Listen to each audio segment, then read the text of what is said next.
કેટલી સુંદર વાત છે. જીવનમાં કોઈ પણ શુભ કાર્ય કરવા જઈએ ત્યારે ઈશ્વરના સ્મરણથી કરીએ. મધ્યમાં દિવસની શરૂઆત થાય, ઈશ્વરના સ્મરણથી સવાર થાય. મધ્યમાં એટલે ભોજન લઈએ તો ઈશ્વરના સ્મરણથી ભોજન લઈએ. સહના વવતુ સહનો ભુનક્તુ સહવીર્યમ કરવાવહે. ઈશ્વરના સ્મરણથી ભોજન કરીએ.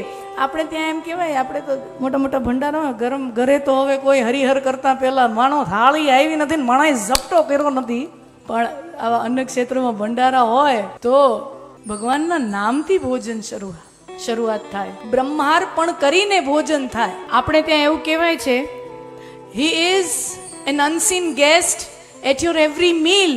ભગવાન ઈશ્વર આપણા દરેક જમણમાં, દરેક જમણ આપણે જ્યારે જ્યારે જમીએ છીએ, ઘરે જમતા હોય, બારે જમતા હોય, કોઈ પ્રસંગમાં ક્યાંય પણ હો, આપણે દરેક વખતે જ્યારે જમતા હોઈએ છીએ ત્યારે ભગવાન એક અદ્રશ્ય મહેમાન રૂપે ત્યાં હાજરા હજુર હોય છે. He is an unseen guest at your every mill.